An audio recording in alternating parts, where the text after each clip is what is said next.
Hey guys, what is up? Super K-Man Rocks here, and we are here for my LCK week number 11 overview and analysis video in the summer split. Technically, it's week 11. Reality, it's week number 2. It's the second week here as we jump in to kind of the second phase of the LCK regular season. Of course, every team carrying over their record from the spring split means that it is still week 11. We still have a lot of things determined already, but we're starting to get a better and clearer idea of where these teams are at coming out of some changes going in to the summer split. I'm excited to go over everything. I hope you guys are as well. If you are, let me know down in the comments section below. What did you expect from this week of action, and did it live up to your expectations? Who's impressing you? Who's not impressing you? You know, let me know your LCK thoughts down below. I do want to apologize for getting this video out a day late.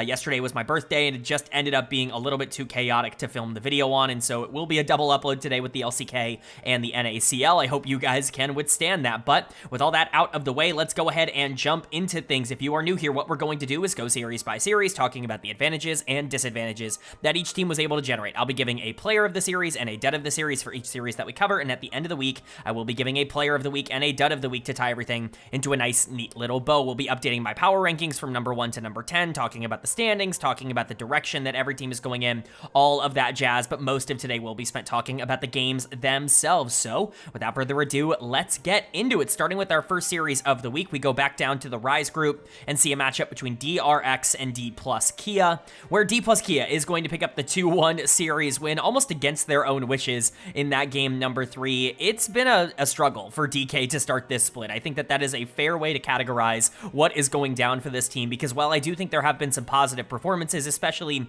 on a game-to-game basis, the overarching narrative so far has been, okay, when is DK going to just kind of dominate Rise Group and just become the best team here by far? When are they going to stop dropping game 1 to a team like DRX, who's one of the worst in the entire league? And when are they going to not, start playing terrible in their own games? Like, look at game number 3 here, man. That was just a disaster from a couple of players on DK, and we'll go into the specifics of it. For DRX, it's cool to see them put up a fight. This is a team that's been largely irrelevant throughout basically all of 2025, definitely with winter out of the rearview mirror. Like, we're not looking at that anymore. That was the last time they felt like they were even remotely okay as a team. They've kind of been clumped into a bottom 2. I guess they're like a half a tier above the DN Freecs because they're that bad, but they are significantly worse, I would say, than teams like, BNK FearX and OK BRION. So, it's not like they're looking good and they still were able to take a game off of Dplus KIA. It's never really that great of a sign. So let's get into it. Player of the series kind of has to go to Showmaker. There was only one player on the team that actually played well throughout every single part of this series, and I think that was Showmaker. Credit to Lucid. He really stepped up at the end of game 3 on the Viego, but he had kind of run it the previous couple games in the series. He had a terrible game 1 on Gen.G. He really wasn't all that good on the Skarner in game 2, and so Showmaker ends up getting the player of the series. And you know what? He might have been the most important player in game 3 anyways on the Sylas, if only just because of how the team comp ended up setting up. A little bit of an advice to bottom tier teams: when Showmaker or a really good mid laner is on the other side of the matchup, maybe don't blind pick Alistar with Sylas up, because that just ends up being a nightmare.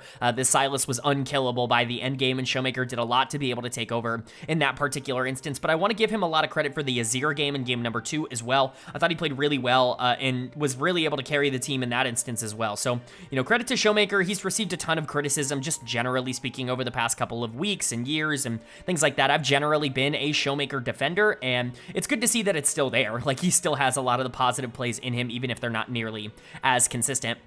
But it's not all sunshine and rainbows for DK. You can see that already on the screen, but they are going to have my dud of the series as well. I typically try to stay away from having the winning team get dud of the series, but sometimes the worst player on the Rift is winning the series, and it just kind of is the way that it is. For me, that's going to go to Shiwu, but he was not the only DK player that was in conversation for this. I think dud of the series kind of has to go to either Shiwu or Beryl. It 100% has to be one of those two players, because both of them were atrocious. Like I said, at least Lucid started to figure things out at the end of game number 3. I don't want to say got back to what he had been at the beginning of spring and winter and everything like that, but certainly looked a lot more like the Lucid that we remembered in game 3, and aiming, I think, generally was just along for the ride, playing things like Jhin and Sivir and Ezreal. But Shiwu and Beryl were actively holding this team back. Shiwu was just terrible in lane, and honestly was making a ton of mistakes in team fights. The reason I'm giving dud of the series to Shiwu over Beryl is because I think he was worse in the first couple of games. The Aurora in game 1 was bad. The Mbessa in game number 2 was also bad, but Beryl, I think, was individually worse in game number number 3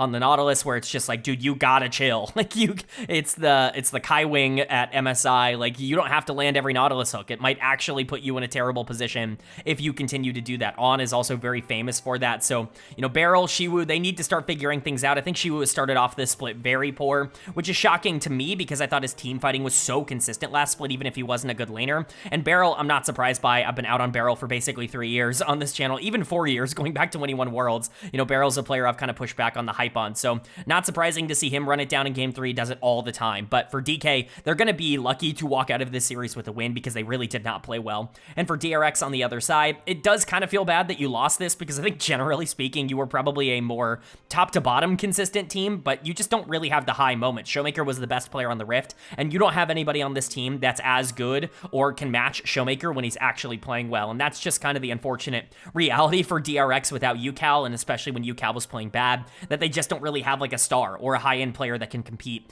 at this level. Whether you want to point out one individual player or multiple, I think Ondol made a ton of mistakes. Again, I think the Alistar in Game 3 really was a pretty pivotal bad drafting point for DRX. It kind of made the game unwinnable for DRX as they continued to play on with how unkillable Sylas ended up becoming. I think Teddy and Yehu were generally pretty fine. Yehu in particular, I thought had a pretty good series. Teddy had a couple of really nice team fights, which is expected, but it is at least good to see. And then Rich and Sponge were along for the ride. Rich was probably the better top laner in this series, which isn't, again, entirely surprising because Xiwu was just so inconsistent, but you would think this would be one of Xiwu's best matchups from like a player perspective because Rich is kind of known as a bad laner, good team fighter, and Xiwu is also known as a bad laner, good team fighter. You would have thought that Xiwu being the better team fighter out of these two would be able to elevate him. It was the complete opposite. Rich just got a free laning phase and ended up being more useful in a lot of these fights. Sponge still needs to be more consistent. Again, this guy is just never going to be a top tier LCK jungler, and I think we see that in a lot of his engages, but at the end of the day, DRX tried, and they certainly overperformed my expectations here, where DK ended up kind of plummeting down in terms of my expectations. Yes, this is a 2-1 series win, but this is a team that should be destroying Rise Group, and right now they look like they're on the same level as basically everybody else in it. Then moving on to our second series of day number 1, and it's a telecom war matchup between KT Rolster and T1 here that T1 predictably is going to pick up the 2-0 win in. I know some KT Rolster fans are frustrated by some of their showings, I guess we'll say, against some of the top teams recently. Hanwha Life and T1 in particular, even Gen.G, I guess, is kind of in that mix, but I'm going to be real. Like, there is a clear top 3 in the LCK, and they might be the 3 best teams in the world right now. It's hard for me to imagine that KT is going to be on that level at some point this year. They just have too many flaws in terms of what their roster looks like. Their good players are very good. Their inconsistency is not great. They are a very strong team that I think would be near the top of the LPL, but competing here in the LCK is hard, and T1 has absolutely proven that they have looked incredible so far at the start of the summer split. Not something we always say about T1. This is actually an org that pretty traditionally underperforms in the summer split. You know, we've talked about that quite a lot. That's certainly not something that is, you know, against the grain of every single T1 fan in the world, but it's cool to see them come out so aggressive so early on. KIA kind of on pace to be MVP of the summer split right now. Obviously, there's so much left to play, but he has started off incredibly hot, and I think that transitions nicely into calling him player of the series here. Got to play the 2 big playmakers in the meta, the Nico and the Rakan. I still think Nico is a bit overvalued right now after the nerfs. I think she's just not particularly good outside of the ultimate. Like, the ult is great, and that ult will never be bad. It's very difficult to make Nico not good because the ult is such a great setup tool, and if you can pull it off and, you know, with the passive and everything, it's really easy to set it up, then you're going to be a valuable player, but she doesn't do any damage. She's not really going to survive or do anything else in a team fight. The root, it's basically just the ult and then the root, and it's like, I hope that the rest of the team can win the fight off of that. There still is value in that pick, but I do think that, you know, generally I would expect her to fall off relatively soon. We have seen her play rate decrease a lot. It's the Rakan in Game 2 where I'm like, okay, KIA can just play this every game. Like, this was disgusting, and part of this is KT falling into the same trap that they fell into, I think, like a month or 2 ago, where they picked Varus with no peel into a comp that has Nocturne, Galio, Rakan, and it's just like asking for Varus to die on loop over and over again, which of course he did, and so it's a difficult situation overall for KT, but I think KIA ended up pushing the right buttons at the right time and ended up playing aggressive in the right scenario. Again, he was phenomenal in week 1. If you wanted to say he was the best player in the league in week 1 or week 10 or whatever you want to call it, I think that that's fair, and he's obviously off to another great start here. It's worth pointing out the rest of the team as well. Guma always plays really well into Varus. It's very funny how consistent T1 is able to take down that champion, because you can't really give Varus over to Gumayushi either. It's probably his best champion, certainly his most noteworthy in terms of what he's been able to do with objective steals and everything like that. Not that he doesn't do that on every champion, but that alongside things like Caitlyn and Draven obviously are what I think of when I think of Gumayusi. So when you see him just dominate a Varus in lane as a Xayah and end up really pushing forward in the 2v2, getting really fed and taking over the game, you can't be surprised. Same thing for Owner, who looked awesome on the Nocturne. It really feels like he is starting to settle in again. There were some moments in week 1 where I was like, you know, he was okay. And this was a much better showing. Faker, I think, was way better than BDD here. Doran was way better than Perfect on the top side, especially when he got to play a tank in game number 1, where it feels like he's really starting to lock in again on that playstyle. There's not really a lot of analysis to do for T1. This wasn't a particularly difficult series for them. They ended up drafting well enough to be able to play around the map. They got Faker on macro picks, and they got the bot lane 2v2 really far ahead. They've gotten better every single game that they've played, not only the team, but specifically Guma and KIA as a bot lane duo. It gives me a lot of confidence that this rise is linear and that they are the second best team in the world right now. And then for KT Rolster on the other side, I mean, how many times do you need to make this mistake before you learn from it? Don't draft Varus into, you know, this super high dive comp. Nocturne, Galio, Rakan. He has no way to be able to survive any sort of engage that's happening to him, and really no ways for anybody else on the team to peel. Not that the rest of the team played well in any stretch of the imagination, but Dectum is going to have to get dead of the series, if only for the fact that, like, his deaths every single team fight in game 2 lost them the game. It's not even really his fault. It just ended up being the fact that Dectum couldn't play the game, and it was a 4v5, and, you know, that's just how it breaks down. That's how the cookie crumbles every once in a while. KIA was just the most effective player on the Rift, and Dectum couldn't really hold up to that. Again, hopefully he ends up getting a bit better moving forward. I feel fine about Dectum. He is exactly who we think he is in terms of what he is as a player. He's probably going to be able to really pop off in the right scenario because he is that jack of all trades, master of none type of AD carry, but going up against some of the best players in the world, and specifically when the rest of the team is already losing and already in a deficit, down in gold, down in tempo, you know, it's really difficult to imagine a world in that instance where he actually steps up and kind of carries the team. So it is what it is, but Peter is starting to concern me a bit more. I still really like him, and we'll talk a bit more about Peter at the end of the week here, but the Poppy did not work in game 2. The Nautilus looked quite bad in game number 1. If you wanted to give him dead of the series because of just how outclassed he felt going against KIA, I think that that's entirely fair. I don't think all of it was his fault, and I think it's at least worth noting that the Varus was the most useless part of this KT Rolster draft in game number 2. But again, you want to give it to Peter, it makes sense. You want to give it to Cuz, that also makes a lot of sense. Cuz had a terrible series here. It reminded me a lot of how he was playing at the beginning of the year, where it felt like he was way too slow, didn't really have any tempo, wasn't playing for his lanes correctly. Not a good showing, and it's not like, again, BDD and Perfect, like the solo lanes here also lost. Like, I wish I could sit here and be like, well, this is the part of the team that broke down, but everybody just kind of lost. Like, they were all down in resources, down in tempo, and then T1 won the game because their drafts were better, their macro was better, their hands were better. It just is one of those performances where T1 was just the better team. So for KT, you have to hope you can turn this around, but this is kind of the peril of the Legend group and of this group split in general, is that KT's schedule is not easy. It's triple round robin against 3 of the best teams in the world, and then Nongshim. Like, you just have to hope that you can pick up wins over Nongshim and not do terrible. Maybe pick up a surprise win at some point against one of the 3 other teams. But with this format, we're probably going to be seeing a lot of KT Rolster losses over the course of this split. And for T1, you know, they are really establishing themselves. They can still be front runners and favorites to win Worlds. Like, this is a team that has looked lost at times going into the World Championships and then won it anyways. And if they're already looking good in the summer split, who's to say they can't be a team that is a front runner heading into some later international tournaments? Then moving on to day number 2 here, and our first series of day number 2 was an even record matchup between BNK FearX and OK BRION at 7 and 13. Both of these teams were looking to break through, and it's BFX who does with a 2-0 series win. This is a bit disappointing for Bro, coming off of a really nice start to the split, 2-0 last week, and one of those wins was over Dplus KIA, which you can't be particularly surprised about just because of the way that, you know, Bro and DK and Damwon have always, you know, played against each other. It's pretty standard for Bro to win that matchup, but it's unfortunate that they weren't able to keep that momentum up because it really did feel like they could be a team that competes to be top 2 in the Rise group, and that's just not happening. But I will say, with this result in particular, I'm going to make like a very, I don't know, maybe an opinionated statement. It's a controversial one, if you will. I don't think a lot of people will agree with me. I'm so much more excited to watch Rise group than I am to watch Legend group. Legend group is like all the results that I think they will be. You know, Gen.G is likely going to bounce back, but T1 is really good. They're going to beat everybody else. HLE will beat KT KT and Nongshim, but probably lose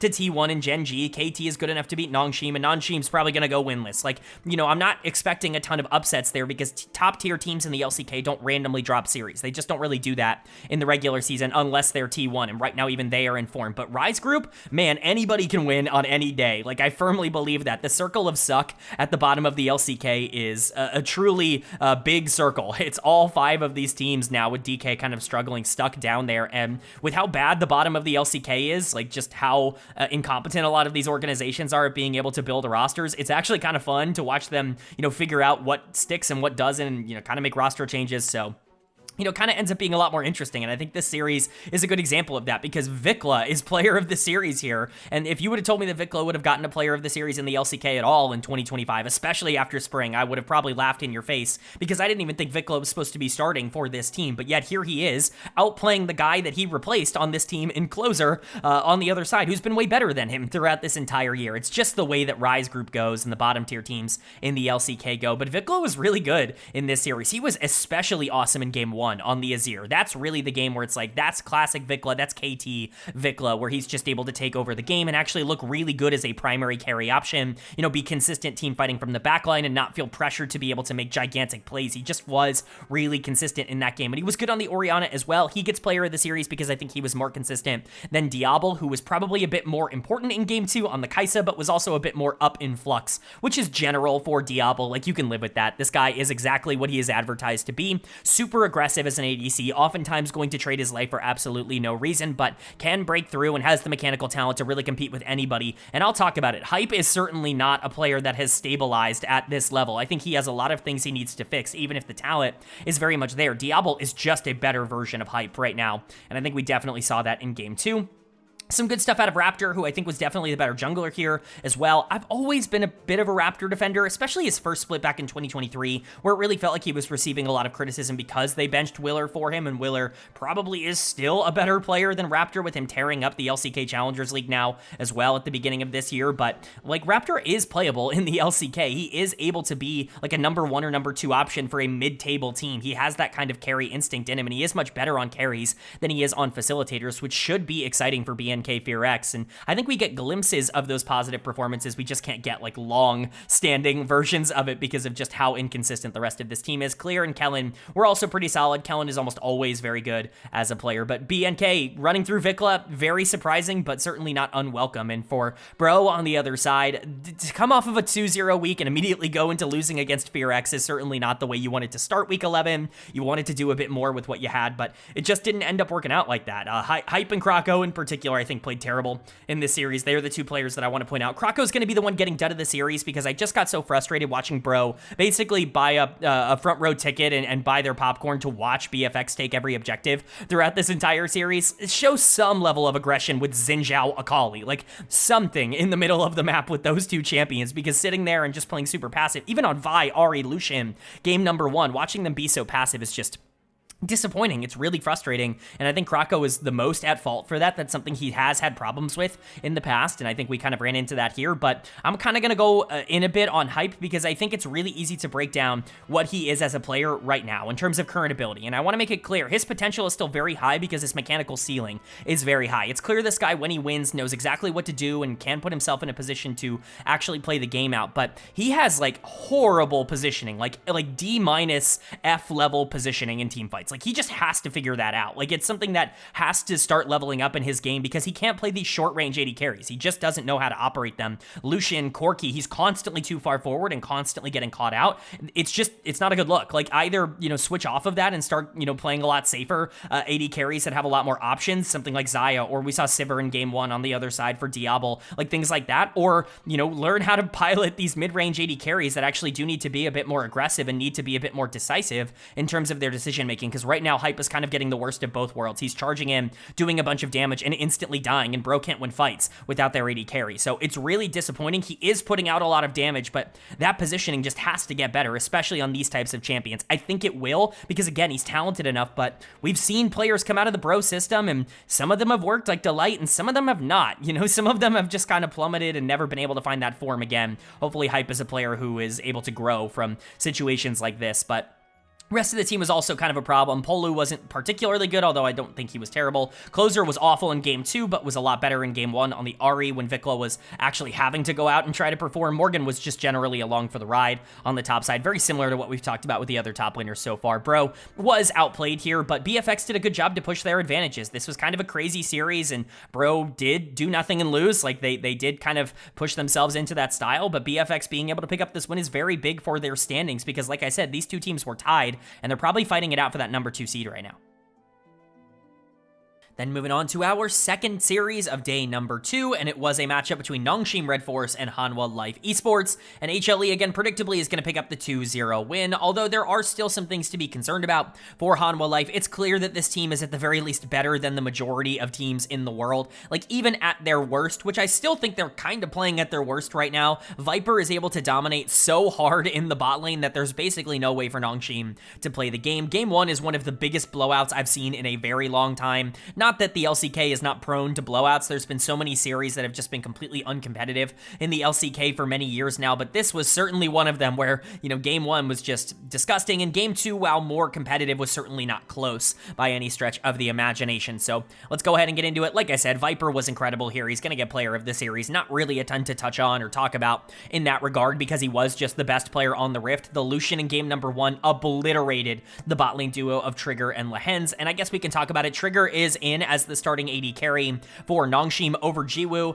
This is certainly an interesting decision. I don't hate it, like, on premise. Trigger was a player that I was talking about a couple of years ago as a really interesting prospect in the LCK Challengers League. I think his hype has certainly fallen off. He's really not been the player across the last year or so that he was, you know, even 2 years ago. It felt like that development really wasn't made by him. He wasn't getting better down in tier 2, and I think that frustrated, you know, even T1, who, you know, he was a part of that system and now is obviously on Nongshim, and again, it's really just not been the same, but he is coming up because this team needs to figure something out in the bot lane. Jiwoo has really not been the guy that they thought he was going to be coming into the year. He is playing the worst league he's ever played at a top level right now, and it's not really a great time for Nongshim, who kind of needs to start getting wins quickly, so they're throwing something at the wall. They're trying to start Trigger in the bot lane, but it did not work. Viper and Delight abused this bot lane duo. There's nothing else even really left to say. Like, it was disgusting watching Viper just get everything he wanted on the map in game 1, completely take that over, and then play a classic Viper Kaisa game in game number 2, where he just completely obliterates the map and makes it not even remotely close.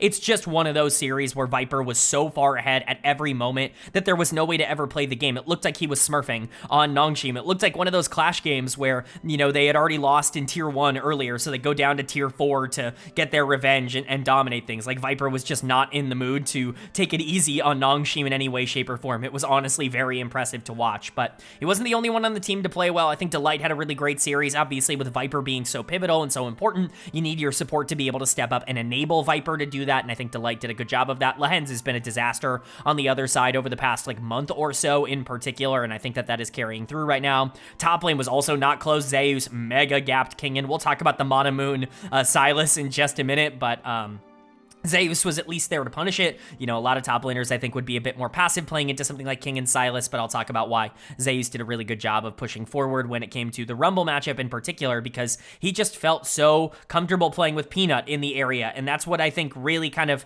elevated things. Peanut just had another great series here, and it's nice to see him getting back on track. You know, him and Zeka, I think, have not really been in form over the past couple of months, and so, or I guess weeks, really. It really was just the Gen.G series, game 3 of the Gen.G series onwards in the playoffs that ended up with HLE kind of losing their minds, and Zeka has still yet to return to form. He showed it a bit at the end of last week, but he still needs to kind of figure it out in perpetuity, but Peanut does look like he's starting to kind of get back to being Peanut on things like Wukong and Sejuani, but Zeka really is the only concern here. I'm not going to pretend like he was bad in this series because I think that would be disingenuous to just how dominant this was from HLE, but he wasn't a star. You know, he really needs to start kind of getting a lot of those big leads in lane again. I think that's what's going to be the most encouraging sign for me with him moving forward, but at the end of the day, it didn't really matter. In this series, Viper was just so dominant. And for Nongshim, they made a ton of mistakes and just generally were completely outclassed, but we kind of expected this. Again, my projection is for Nongshim to go win this in the Legend group. Not because I think that they're terrible. I still think they are a top 6 team in the LCK, but because this format is kind of garbage and top tier LCK teams just don't drop games. Like, that's just something that's been super regular. Gen.G and HLE, they just don't really drop games. They didn't last year. They didn't the year before that. Like, these players are not inconsistent in that kind of way. And Nongshim, I think, is really going to struggle to find a foothold, only going against teams that are better than them for basically the entirety of the summer split. But, you know, the trigger signing, or I guess insertion here coming up from the Challengers League, not working out. Corki in game 1, unplayable. The Sivir in game 2, also quite bad. If you wanted to give him dead of the series, I completely agree. Same thing for Lehens, who has basically completely given up in terms of trying to play the game from a neutral state. He is going to go for these feast or famine plays, and they most of the time aren't going to work, and he's going to lose the game instantly. But Kingen is going to be the one who gets it for me on the top side, almost entirely for this Sylas game in game number 2. I get that there's like, you know, Kingen's actually been a pretty big proponent of mages on the top side of the map, at least as of the last couple of weeks, because you look at things like the Anivia that have been consistently pulled out, and obviously the Sylas here. I get that Kingen feels like he wants to be a bit more of a carry, and they're going to let Calyx be a bit more team-oriented in the mid lane, but it is not working out nearly as well for Kingen, who has looked very bad in his first 3 series in the Legend group.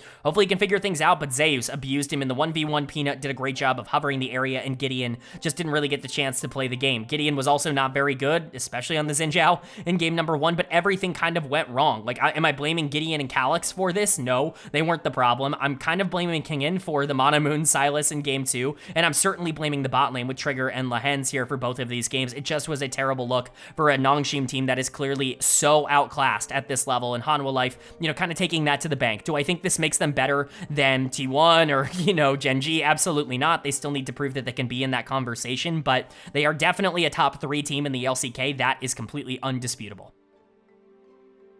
But then moving on now to our middle day, day number 3 of week number 11, and we kicked off day 3 with a matchup between Gen.G and KT Rolster, where Gen.G is going to pick up the 2-0 series win, but it was a little bit more contentious than maybe you would have expected. Not that it's surprising that KT put up a good fight, but, you know, you look at a 2-0, you look at everything here, KT could have very realistically won both of these games, and I think there is an argument that really outside of game number 2 for Duro, that KT might have had the 2 best players in each respective game, with Perfect being incredible on the Aurora in game number 1 and Dectum doing everything in his power to win this game on Ziggs in game number 2, but it just was not enough. The rest of the team was not there to cooperate, and Gen.G was certainly good enough to be able to get themselves over the finish line. So let's go ahead and talk about it. Like I said earlier, Duro is going to get my player of the series. This was a huge effort from Duro. I actually think there's a very real shot they lose this series if he is not as good as he was in game number 2. Maybe not the series, right? But especially in game number 2. They probably could lose that game if it's not for his Bard. His Rel engages in game number 1 were gorgeous. This was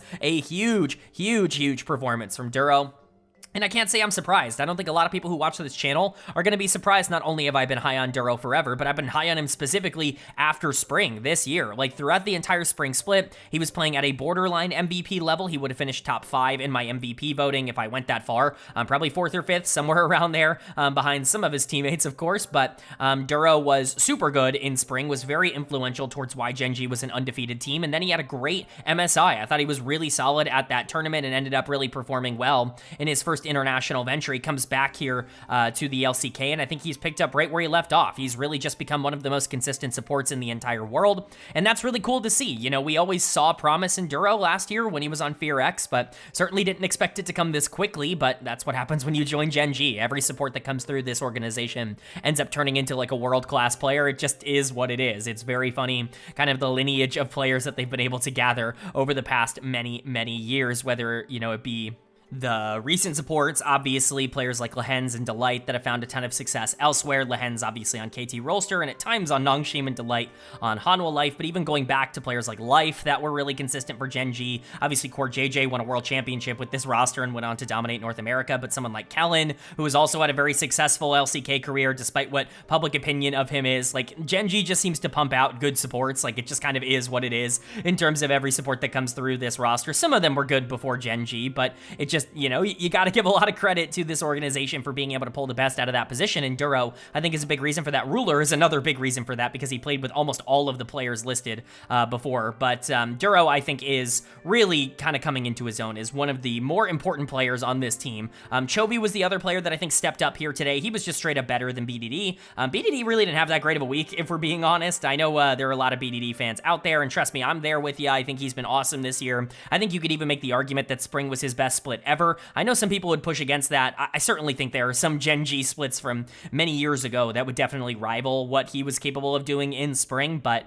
he really has put this team on his back in a lot of instances. Not today. Chovy was really, really good, especially on the Galio in game number 1, where it felt like he really needed to step up in order to stabilize for the team. Ruler was solid. Like I said, Dectum gave it his best effort in game 2, but that's not really at the expense of Ruler. Same thing for Canyon, Keen. They had their own problems. Keen in particular really struggled in game 1 on the Gwen. You know, it really took the Mbessa, with much more of a comfortable playstyle for Keen in game 2, I think, to get back into that mindset. But credit to Gen.G, they continue to really push forward, and they still don't drop a game, which I think is important. And for KT on the other side, there are just really obvious positives and negatives when it comes to this team. Perfect was awesome in game 1 on the Aurora, tried his best to make that a legacy game for himself. Dectum was incredible in game 2, tried to make that a legacy game for himself, and it just ended up falling flat. There were 2 players on this team that in pivotal moments were kind of destined to throw things away. It felt like they were determined to lose this one for KT Rolster. Cuz is one of the first ones I want to talk about because his scoreline wouldn't indicate that he really was all that bad. But boy, like the moment Baron spawned in both game 1 and game 2, his brain turned off, and all of a sudden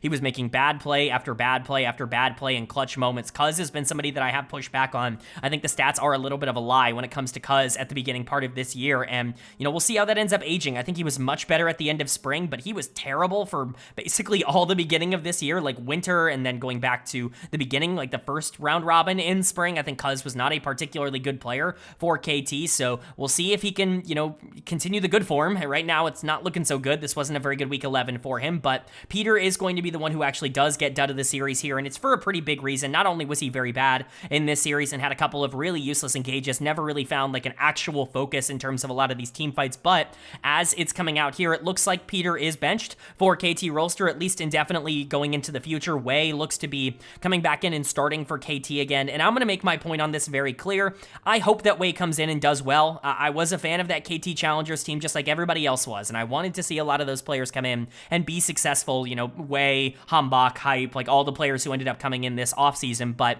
I'm not going to mince my words. You know, Wei might have been the single worst player in the LCK when he got his small stint at the beginning of the year. When Peter came in for KT Rolster, that's when we saw the biggest upgrade in terms of what this team was at the beginning of the year, which was below 500, maybe not even top 6 in the LCK, to like a bona fide top 4 team that is likely to make Worlds. The biggest difference to me there was taking Wei out of the lineup and getting Peter more reps in with the bot lane. Clearly, they want to see what they have in Wei, and maybe, you know, with some time back down in tier 2 and, you know, hopefully some time to correct some of those mistakes, he's going to be able to come back up and do better. I'm not hoping that he fails or anything, but I would be shocked if this is anything other than a massive downgrade for KT, and I think you're making a change because you're losing to teams that are just better than you. But that's the format, right? Like, if you're frustrated that this team is now sitting below 500 in terms of game score, well, yeah, you're playing Gen.G, T1, and HLE every single series. Of course you're going to lose a lot more than you win. Like, it just is the way that it is when it comes to, you know, the Legend group. And so I think this team might have gotten duped into making changes that are not necessary. KT is certainly an organization that has shot themselves in the foot before. Maybe Wei is good, and I hope I'm wrong about that, but, you know, it doesn't necessarily feel like this will be a good idea for the organization. And then, like I said, Dectum looking good, Perfect looking very good. Those are the players you want to see step up. At least there was some glimpses, and they could have won either of these games. That is entirely plausible, but Gen.G end up making the clutch moments matter the most. That's where Chovy and Duro and Canyon end up coming up clutch all the time, is in these big game-breaking, like, tense moments at the end of games. And so it's not surprising to see Gen.G have the confidence and the wherewithal to be able to pull it out. And now they're sitting at 20-1, a pretty good record heading into the second half of week 11. And then moving on to our second series of day number 3, and it was a matchup between Dplus KIA and the DN Freecs, and despite DK looking quite shaky, all it really takes is a DN Freecs series to get back into form down in the Rise group as DK takes this 2-0. There's not really a lot to talk about in terms of positives or negatives. Credit to DNF, they played competitive in game number 2. At the very least, they were in a spot where they could win a fight and, like, potentially turn it into something throughout the rest of the game, but their bad macro, their terrible objective setups, their lack of ability to secure really anything on the map, it really shined here. It's just everything. Everything is going wrong for DNF. They don't have a positive going for them. Everything is bad about this team. And for DK, at the very least, even with their own sets of problems, they were more than good enough to be able to pick up the win over DNF in this one. Hopefully this is what gets them back onto the right track. They're basically guaranteed the #1 spot in this group, not just because they're better than every other team, but because their record is already so much better than everybody else in this group. They're like 5 or 6 games up on even second place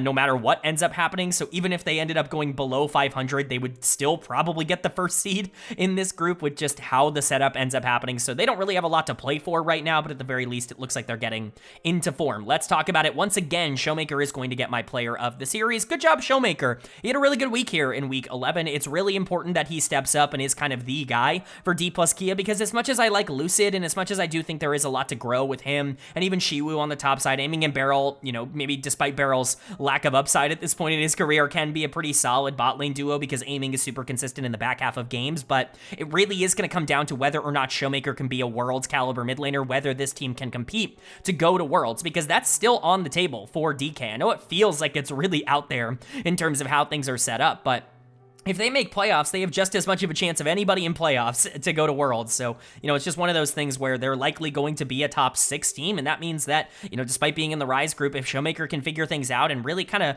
build this hot reputation, like, you know, start to get confidence built under him and, you know, really start to push forward, we could be seeing a team that's confident enough and hot enough momentum-wise to be able to take down some teams that are better than them. And Showmaker is the biggest part of that. So credit to his Talia game, credit to his Rise game. I think both of them were solid. Bulldog is a nightmare in the 1v1. Like, Showmaker just generated such gigantic leads. It did really remind me a lot of what we've been talking about with Rookie. And I know I compare those two players a lot because I think they're very similar, not only in terms of legacy, but in terms of what they've been over the past couple of years. I think it's a fair comparison. Lucid continues to look okay. I want to see this guy take that leap though, man. We are waiting. Like, it really is one of those things where we got a glimpse of him being a world-class jungler in winter in the LCK Cup, and then it all just vanished back into thin air. We all believe that Lucid can be that guy, that he can really take over this, you know, Rise group and be the MVP of it and really dominate every single game, but it's just not really happening in the way that you would want. Still, his smites are way better than Pioshik's, even if Pioshik is a nightmare, and so he's at least got that going for him. Shiwu had a much better series. Dudu has completely given up and is starting to get run over every single game.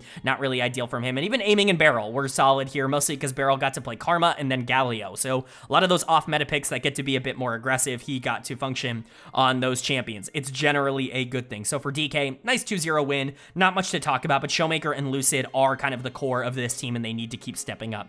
And for DNF on the other side, I mean, what do you want me to say? Like, I wish I had more to say about DNF. I really just don't have a lot of analysis to give that I've not said over and over again, that everybody has not said over and over again. Bulldog is dead of the series. This guy is unplayable in the mid lane right now. Every bit of promise that he had as a player has been gone. He's gotten worse every single game he's played in the LCK. I've ripped this organization's management in the past for their coaching style and the fact that you know, it's actually a great comparison. We just talked about an org like Gen.G, and obviously ridiculous comparison. Gen.G to the DN Freecs, like, not fair comparison. But it's worth noting, we just talked about an org where it's like, oh, every support that comes through this organization ends up much better than they were before they got in there. They clearly just have a good idea for coaching. It is insane how almost every player who's come through the Afrika, the Kwangdong, or the DN Freecs system has gotten worse, regardless of position. Every player who comes through this team, like, loses their ability to play the game. It's actually astounding how unsuccessful this coaching staff has been at being able to develop players in any capacity, whether that be from their own developmental system or just other veteran players that are coming through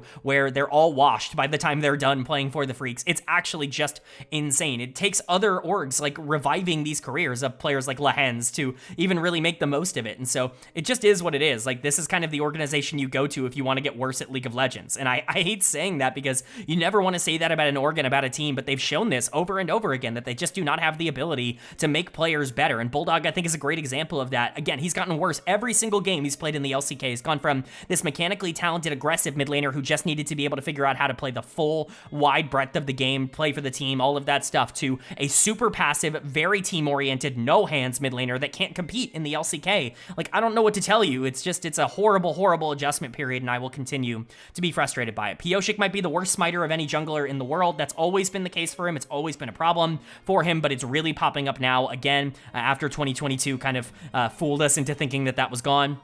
Dudu is nothing on the top side. He is living up to his namesake right now. Even Berserker can't really salvage this team, although he's not really doing much down on the bot side either. Life has also basically given up everything down on the bot side. DNF is just terrible. They're 1-20. Like, what do you want me to say? And DK, at the very least, are able to take down this team relatively convincingly. Credit to DNF for winning a team fight here or there, but outside of that, really not a lot to talk about, just DK being the better team. But then moving on now to day number 4, and we kick day 4 off with a pretty big matchup between T1 and Hanwha Life Esports, where T1 are going to pick up the 2-0 series win, and despite HLE's best efforts, they're not able to walk away with a win in Game 2. A gigantic mistake from Zeka at the end of Game 2 really seals their fate in terms of how things break down, and T1 is more than strong enough to be able to kick it into that next gear and get themselves across the finish line. At this point, it's clear that T1 is a tier above HLE in terms of where they stand. I think that was clear in their best of. I think that there were moments where I felt like that might have been, a bit different, but with T1 taking down Gen.G in week 1 to start the split, and then really kind of being better than Hanwha Life and certainly more consistent than Hanwha Life in this series, I think it all ends up coming down to this. I think that there are some disagreements, in terms of just where I think HLE sits and where I think T1 sits, generally speaking, but for the most part, I probably align pretty well with general consensus. Now, player of the series for me in this one is going to go to Gumayushi in the bot lane. Him and KT have been unstoppable. They have been an absolutely dominant 2v2 so far in their first 4 series back in the summer split. Do I know if that's going to stay the case throughout the entirety of summer? I have no clue. Maybe it does, maybe it doesn't. I don't know whether or not Guma and KT are going to dominate like this, but Viper and Delight did not have an answer for them in this series, whether it be on Jhin or on Sivir in game number 2, where he was just able to free hit throughout basically the entirety of the back half of this game. It came down to a lot of team fighting at the end of game number 2, and Guma was just the best player on the Rift in terms of the team fighting. It's obviously not surprising that Guma has these kinds of performances in them, or in him. We saw them last year, is I guess the point I wanted to make there, is that in 2024, Guma was the one stabilizing T1. He was the one that was really pushing them forward and keeping them afloat when Faker was gone or not playing well, and when Owner was kind of being a disaster, when Zeus had his bad games on the top side. Like, Guma was the one that was kind of making everything right in that respect, and obviously he's gonna be necessary to step up again here, and especially because he has that job full-time again, it really does feel like he's back to being that prime Gumayushi. Very good to see. But KT continues to be a gigantic playmaker. It's not just on the engaged supports. We're really seeing him specialize right now into Nico, into Bard, into Rakan, into specifically the style of playmaker that can be more aggressive in terms of what they look for. These big, flashy playmakers, which I like for KT, and I think it's really working for the team right now. They're just putting Faker on whatever macro mid laner is available in any given game, whether that be Galio or Ryze or Talia or whatever, right? Like, they just want to get him on something that can get out on the map and move around. Owner can be a facilitator. Doran can either play Gwen or a tank on the top side. Those have kind of been the 2 options for him, and everything else is coming together. T1 just feels like a very complete team. They don't really make a lot of mistakes. They are just very consistent. This feels like the best version of T1, not only that we've seen this year, but that we've seen, consistently in quite a long time. T1's always been good at international tournaments, at being able to rise to the occasion, but this is really the first time in many years where it feels like domestically they are step for step, lock for lock with the first team in the league, which I think is a really big positive. But for HLE on the other side, like I said, just some major mistakes in the back half of this game. It feels really bad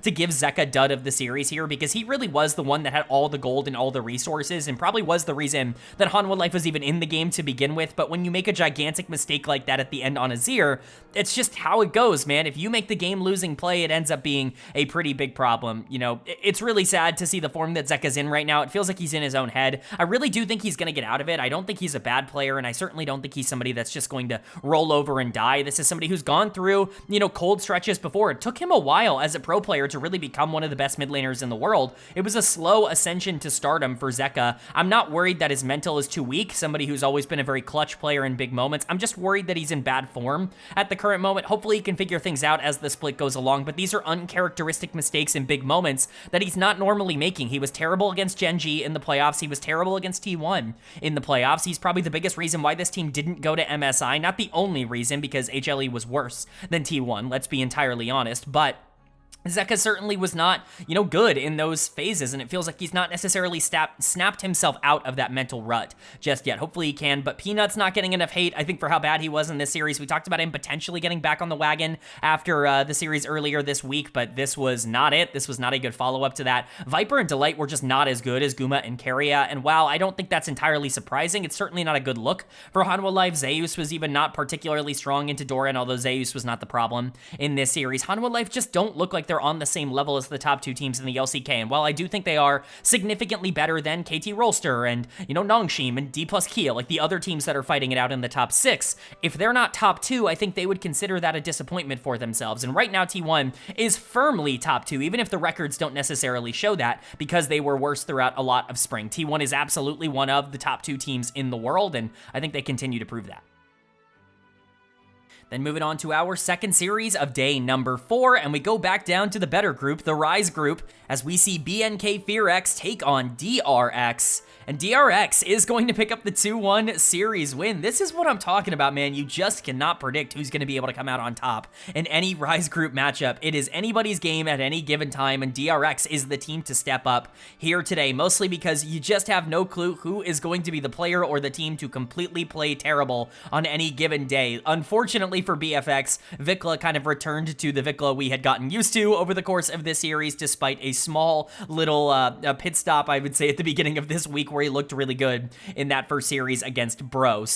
So credit to DRX for getting him back into that mindset, and credit to, obviously DRX for actually being able to capitalize on it. There are a lot of teams right now that are way too passive and are not particularly good at capitalizing when enemy teams make mistakes, and DRX, I think, did a pretty good job of that in this game, and that really comes down to Teddy. And I will say what I said last week when I gave Teddy player of the series against the DN Freecs. Teddy is one of those players that is always going to do really well when he goes up against bad teams, because that's just who Teddy is. He's more mechanically talented than a lot of the bad teams in the league, and especially someone like Diablo on the other side, who I really like. I want to make that abundantly clear, but Diablo is very willing to trade his own life to play really aggressive in a lot of these fights, and you need to be able to rein that in a lot of instances. Teddy is really good at taking advantage of that kind of aggression in particular. It's why I always consider him like a good, not great AD carry, because you watch him go up against the actual very good ADCs, and he's just kind of worse in a lot of categories than they are, but against these players that have large holes in their game, his patience and his lack of doing anything in the early game can sometimes actually be an advantage, because oftentimes he's just up in gold and up in CS, and he can team fight out the rest of the game. Again, I will continue to say that Teddy is a slightly worse version of aiming. As a player, that's not a terrible place to be when you're on a bad team. Do I think it elevates DRX to being better than what they are? No, I think that has been proven pretty consistently over the past couple of years, but Teddy's fine, and once again, he had a really good series here. He was especially good on the Zeri in Game 3, but the Senna in Game 2 was also right up his alley in terms of a playstyle. I want to give some credit to Yehu, because he was at least able to generate some leads here. Now, part of that is Vikla being terrible, especially in the 1v1 in lane, but also Yehu did absolutely nothing with those leads. This guy was doing negative damage in the back half of the game. He got these big gold advantages early on because Sponge was spending time there, and again, his 1v1 was going very well in his favor, and then he just, fell off the map. I don't know, man. I'm pretty out on Yehu. He just doesn't really seem like the kind of needle-moving player that this team wants. I'm still stunned that they're not playing UCal. I understand that he was really bad in spring, but, I think your best chance for being relevant in any capacity is hoping you can get, Winter UCal 2024 and 2023 UCal back out of him for DRX, and I think giving up on him after one bad split when your team is this bad without him, it just doesn't really make a lot of sense to me. But, again, at least Yehu was able to pick up some advantages in the 1v1. Rich generally had a pretty good week. I think when you look at his matchup earlier this week against Shiwu, it was okay, you actually look pretty good here. You're probably the better top laner in this series, and he did it again against Clear, who I think was playing relatively well. Rich is not a player that I want to completely give up on. I think he could be in that, top 7 top laner in LCK type of tier. I don't think he's there right now. I think he still is too limited as a player, but I'm certainly not giving up on his skill set entirely. Sponge and Ondel had their own sets of problems. I don't think they were great in this series. Ondel had a couple of really nice engages, and Sponge, I still think, controls the map well, but makes a lot of mistakes in terms of his decision making. But DRX was more than good enough to be able to take advantage of BFX's major mistakes, and that's really what it comes down to, is that BFX lost this series, and that's what Rise Group is. It's which team is going to lose the game and which team is going to lose the series rather than who is going to win it. Vikla is going to get dead of the series, back down to planet Earth for Vikla after a really good series earlier this week against Bro. I was hoping that he was going to start turning things around, that maybe in Rise Group, where he's not going up against the actual good mid laners all that consistently, maybe he could actually hold his own. This is one of those matchups against someone like Yehu where he should be mechanically talented enough to win it. He just didn't, and that's the frustrating part, is those weird errors that he makes on Galio in Game 3, or not really controlling the map well on Rise in Game 2. It feels like when he has to have agency in the game, he just completely falls off and stops being able to pilot really anything that he's doing, which is never really that great of a sign. Diablo was super aggressive in this series, and I do want to give him credit for the positive plays, but we do start to get into a circle where people are like, oh, Diablo's stuck on this team, and I do agree, like, he is better than the rest of this roster, but I don't know how many AD carries on top tier teams he's like strictly better than right now, because he still does have holes in his game that he needs to figure out. I think going into 2026, you're expecting that to improve. I think a full offseason and general coaching, maybe improving on a different team could be good, but if he's here on FearX, like, this is a player who has distinct advantages and distinct disadvantages, which can be good, but it can also be bad. Like, again, we saw multiple moments in this series where he was just too far forward getting caught out. Leading your team in deaths, I guess outside of Kellen, like, having more deaths than your jungler and your top laner, it's never a good sign when you're an AD carry, despite how much damage he was putting out. Raptor, I think, also kind of fell into his own trap here, a very aggressive player who can sometimes be too far forward. Clear was whatever. He played all right, but Rich was better, and Kellen also couldn't really get the job done once everybody else was, you know, kind of losing tempo around the map, specifically Vikla. But BFX, who's shocked that they ended up losing here to DRX? This is just one of those series. You beat Bro, you lose to DRX. The circle of suck will continue forever here in Rise Group, and I, for one, am excited about it. At least DRX was able to pick up a win. It feels like they are a tier above where DNF is at this moment, a lot closer to FearX and Bro than maybe a lot of the other teams here, and that's at least interesting. They did take a game off of Dplus KIA earlier in the week as well. Maybe DRX is a bit better than I'm giving them credit for. You know, I don't know if that's enough to move them out of number 9 in my power rankings, but at least for now, they're certainly intriguing.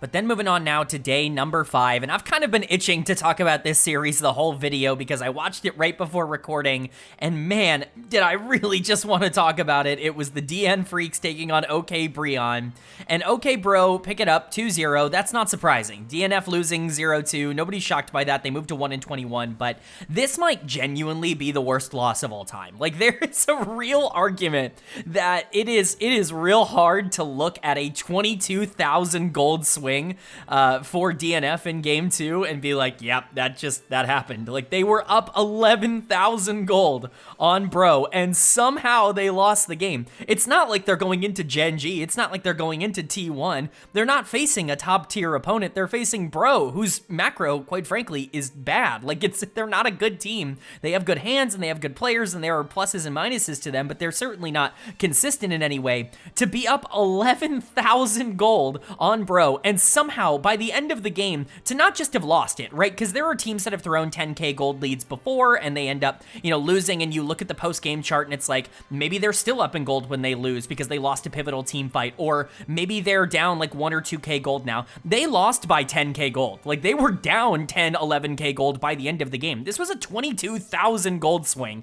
in favor of Bro. I've never seen that before. Like, I can't think of the last time where both of those things ended up happening. So I just was excited to talk about this because it's just such an unreal type of game experience. It was really entertaining to watch. If you haven't watched game 2, I would say go watch it, but it's been spoiled for you what happens. And so if you want to see the disaster class that is DNF, and like how they play the game, and Bulldog Zazir, and, you know, Pioshik not being able to do anything, like, go ahead and watch it. Like, it's all yours, you know what I mean? You can go and watch it. It's very entertaining, but really the joy of it was seeing in real time, like, DNF go, oh no, this is not happening. Like, this is maybe the worst LCK team of all time. Jin Air has some, like, real company right now. But I guess quickly talking about what to take away from this series, if there is anything to take away, Polu was really good on the Nico in game 2. He's going to get player of the series. I think some of that is a little bit inflated because Nico is just so, you know, out there, like, so front-facing in terms of a lot of the positive plays that she ends up making as a support. It's really easy to watch a Nico player and be like, they're doing well, because Nico has one gigantic ability that if you do it well, like, you perform well on the champ. I think that there are some engaged supports that maybe do even more than what Polu did in this game on the Nico and don't get nearly as much credit because the champion's abilities aren't as flashy or anything like that, but Polu was excellent on the Nico, and it's not like anybody else on Bro was particularly consistent, although I did debate giving this to Closer in the mid lane. It felt like he was probably the closest in that regard to just generally being okay in this series. He reached a kill milestone. It was a pretty big one. Congratulations to Closer. He's been playing quite a while in the LCK. You know, a lot of people still think of him as the former, like, Faker understudy on T1, but at this point, he's really, like, etched out a nice career for himself, and I've said it multiple times this year. I think he's playing some of the best League he's ever played in 2025, which is really cool here for Bro. Hype had a much better series. Berserker Senna was invisible. Like, I don't know if that champion was even attempting to do damage. Morgan was really solid on the top side, but Dudu was completely given up on attempting to play the game. And even if I don't think Krako played particularly well, at least Pyosik was his opponent on the other side, which meant that there wasn't really a lot of punishing going on. But again, nice win for Bro. It's cool to see them be able to turn around an unlosable situation for DNF and make it a big win for themselves. But really, this is just pointing and laughing at DNF. I wish I had some other reaction to this, but this is absurd. Like, this genuinely has to be one of the most embarrassing things of all time. You move to 1-21 by blowing an 11,000 gold lead. Like, there's nothing more embarrassing than that. This team is cooked. Like, every individual part of this team is cooked. And honestly, I'm starting to worry that it's like permanently affecting some of them as game players. The ones we were already out on, I think I'm still out on. I'm still out on Bulldog. I've been out on Bulldog. I'm still out on Pyosik. I think those two, it's like, all right, it's not salvageable. Like, those two players are just not good anymore. And I think they're a big reason why this is happening. Bulldog is going to get dud of the series here, mostly for that Azir game. We talked about Zeka's Azir game and how he made a ton of mistakes even though he was up in gold. Imagine that, except he didn't win 1v1. He wasn't actually in a good position because of his own gameplay at the beginning of that game. It was just the mistakes part. It's really not a good look for Bulldog, who just is not good. Like, there's nothing else to say. He looks completely outclassed at this level, and Pyosik is terrible. He has nothing going for him. He plays some mid-game fights well. That's about the extent of the positives that I can say about that. But Berserker was awful here. He has really started falling off. This Senna was doing negative damage in the back half of the game, and I get that Bro is very tanky, very difficult to get through with Cho'Gath, with Maokai. Even things like Yone are pretty difficult to break through if you're Senna on the other side, but I've never seen a Senna do so little damage. Like, it was truly astounding. Life was dying on repeat. Like, 17 deaths is indicative of just how he was playing the game. He was just throwing himself at the enemy team and hoping that the rest of his team could follow up because they were up so much gold and they couldn't. Dudu was completely irrelevant. Like, this guy is nothing on the top side right now. DNF are just a catastrophic disaster in every capacity. Like, there's nothing to give hope to any DNF fan out there. Honestly, the biggest encouraging trait if you're a DNF fan is that you might actually have the worst team of all time, which is at least interesting. It's something to hang your hat on. But if Bro is winning this game number 2 down 11k gold, then quite frankly, there is no hope for this team moving forward. But that's going to bring us to our final series of the week, our second series of day number 5, and it was a matchup between Nongshim, RedForce, and Gen.G, where Gen.G are going to pick up the 2-0 series win. Again, no major surprises here. We're not likely to get any major surprises in the Legend group, just because, again, I can't reiterate enough how rare it is for some of these top teams to drop games to anybody that's not in their exact echelon. Like, Gen.G dropping games to T1 makes sense, but even right now, it feels like Hanwha Life is not even in that group, let alone a team like Nongshim, where it feels like the top 2 are just so much further ahead than everybody else. These games were not particularly close, and Nongshim feel like they are crashing and burning right now without really being able to find a consistent piece. So let's go ahead and get into it. Player of the series for me is going to go to Ruler in the bot lane, although I can definitely consider multiple players for this. I just wanted to give Ruler something because this team certainly wasn't going to give him his Penta in game number 2 on the Sivir. Find a more iconic duo than Ruler and losing his pentakill. Like, it just is something that happens to him throughout every stage of his career, no matter what team he's on, no matter what league he's in. He's always going to be struggling to pick up those pentakills, and you can see on his face at the end of the game, he was like genuinely tilted from it. It's very funny watching Duro clown on him, watching Chovy just laugh and drink his water while Ruler is so upset. It's just such a funny image, but if that's the takeaway from this series, if the only thing that anyone can talk about is the fact that Ruler got a pentakill taken away from him, that's how you know this was a bit of a stomp. It wasn't particularly close, and a lot of that was Ruler just being really good at following up on everything created here. The Corki was good in game 1. The Sivir was excellent in game number 2. Gen.G just looks so accomplished at fighting front to back, and Ruler is almost always the one who benefits the most from it in the back half of the game. I still think this guy does not get nearly enough credit for playing within the system of Gen.G and being somebody that can consistently follow up on everything that's created, something that a lot of other AD carries right now just aren't doing at an elite level. He was doing it in spring. He just wasn't getting as much credit for it. I'm glad to see after MSI, a lot of people's opinions on Ruler have turned back around. Canyon was excellent in this series, though, as the primary form of engage and the primary setup here. You can't give Canyon Pantheon. Like, I get that that champion is getting nerfed and it's basically going to be gone by the time the next patch comes around, but, you know, you just can't do it, man. Like, Canyon's too good to be getting the best jungler in the patch and, like, really taking over the game. Gideon is just, quite frankly, not the kind of player that can actually go toe-to-toe with Canyon and actually make the most of it, and so it's not surprising to see him completely completely run the map throughout both of these first two games. Chovy was once again excellent. Duro had some phenomenal setups. Both of the bot lane members are in really, really good form right now, and Keen was still good on the top side as well, with Kingin trying his best to pull something back for Nongshim, but certainly not having enough firepower to do so. Gen.G was better in every area, and it's pretty easy to talk about. Again, not really a lot of actual gameplay to discuss here. Everything went as you would have expected. And for Nongshim on the other side, the trigger experiment is not going well. The first two series with him back in here in the LCK have not looked particularly good. He's looked mega outclassed, but again, he's in the Legend group. He's only going up against some of the best players in the world. He had to play Viper and Ruler this week. Oh yeah, he lost to both of them. Gigantic surprise. Like, there's just not much to say. This guy is getting thrown into the fire and not able to live to tell the tale. He's not the only player on the team that's playing bad, though. He had the least amount of deaths on the entire team in this series. I have to give some negative credit to Lehens in this one, because once again, this guy pulls out Shen support in game 2 to go alongside a hyper carry, in this case, the Zeri for Trigger.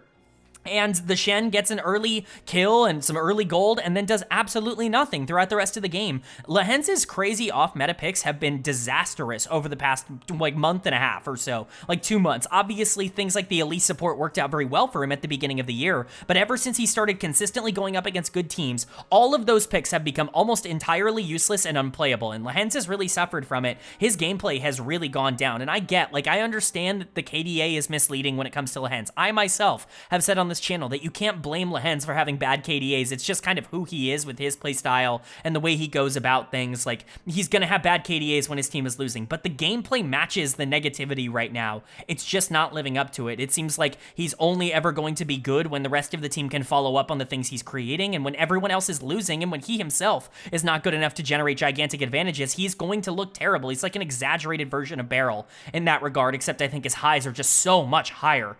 So it's frustrating to watch Lehens right now. Gideon looks like he's completely fallen off of form, but again, he's only going into the best junglers in the world. He's playing Canyon and Peanut and Owner every single game, even Cuz, right? Like, those are his only competition throughout this entire split. It's difficult to find a foothold there. Calyx is the weakest mid laner in the Legend group. Kingin is really off of form now that he's kind of moving away from playing those like crazy mages on the top side. It's just not looking good for Nongshim. I expect them to go winless across the entire summer split because this format is unfair to a team like Nongshim. But Gen.G is going to benefit a lot from it. And not that they wouldn't benefit anyway, because they're going to beat anybody that's thrown in front of them. But this just proves beyond a shadow of a doubt that Gen.G is clicking on a ridiculous level right now.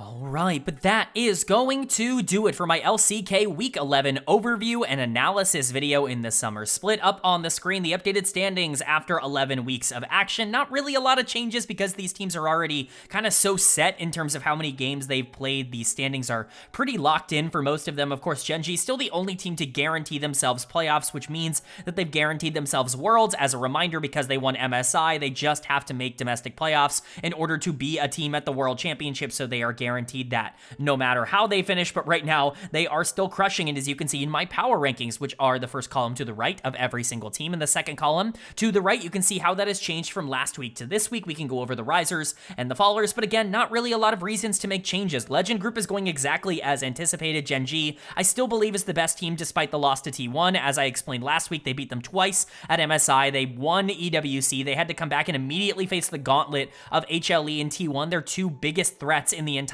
league, and they dropped a series to T1. I think they're going to be just fine. Now, if they continue to lose to T1 as they go along, then I start to get concerned, but for now, it's really hard to look at them beating T1 twice at MSI and say that they're not the best team in the LCK. T1, though, very strongly at number 2. They are a tier above everybody else. HLE firmly at number 3. Definitely better than the next cluster of KT, DK, and Nongshim, but probably not as good as Gen.G and T1 at the current moment. And then, of course, KT at 4. I still think they're good. They're just stuck in a Legend group where they're playing a bunch of teams that are better than them very consistently. And then whatever order you want Dplus KIA and Nongshim in, I still believe I have DK at 5 and Nongshim at 6. I just don't really trust Nongshim. They can't figure out what's going on in the bot lane. I think they're going to lose a ton of confidence from being bad in the Legend group, and Dplus KIA theoretically should be gaining a lot of confidence by beating up on Rise group. We'll see how consistent that ends up being. The only change is that BFX is going to leapfrog back above Bro once again here, going from number 7 to number 8 because they beat them this week. There's really not a big difference right now between BFX, Bro, and DRX, who is still at number 9. whatever order you want to put those three in, they're the three next teams from 7, 8, and 9, just however you want to order it. DRX was, ironically enough, probably the best team out of that group this week, but they have been so much worse than the other two throughout most of this year that I at least want to see it for one more week before I commit to putting them above. And then DNF, of course, is number 10, obviously. But those are my power rankings. Let me know what you agree with or disagree with down in the comment section below. And let's go ahead and move on to my player of the week and my dud of the week for week 11. My player of the week here is going to go to Showmaker, the mid laner for Dplus KIA. You know, sometimes I find it hard to justify giving player of the week to somebody in the lower group, whether that be Group Nirvana over in the LPL or the Rise group here in the LCK, but Showmaker was the best player on the Rift, and I think that supersedes like the quote-unquote, you know, difficulty of schedule, if that makes sense. Showmaker was the best player throughout this week, regardless of who he ended up facing, and so I do want to give him the credit. His Sylas game dragged DK to a win against DRX, and then he was sensational against DNF. The Talia and the Rise both looked unstoppable, so Showmaker, if his form keeps up, that's the most important part of DK's success, so he's going to get player of the week. And then my honorable mentions, Gumayushi, the AD carry for T1,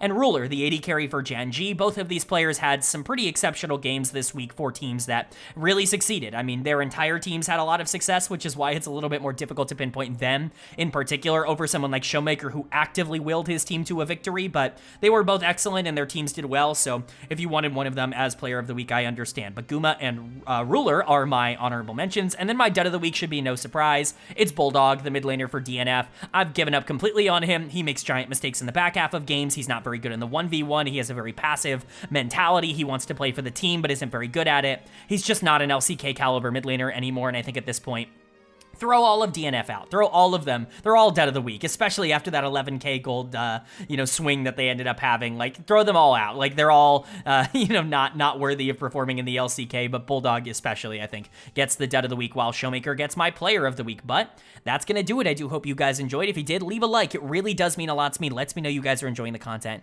and it does help get this video out to a lot more people, which I'm always very appreciative of. If you're new here, hit the subscribe button. We're going to be posting about everything LCK related throughout the rest of this year, every single game that they play, so if you're interested in that, stick around. We also, of course, cover the LTA North, the LEC, and the LPL. I've been casting for LPL English. The links to that will be in the description, both the YouTube and the Twitch, if you are interested in checking me out. I'll be casting a couple of times this upcoming weekend, so get excited for that if you are interested, but we're also going to be posting an NACL video, Tier 2 over in North America, later on today, so if you want a comprehensive overview of everything going on in LoL Esports, this is the place for it. Hit subscribe and hit that bell so you can be notified when those videos do go live. But with all that being said, I hope you all are having a great day. I hope you continue to have a great day, and I will see you all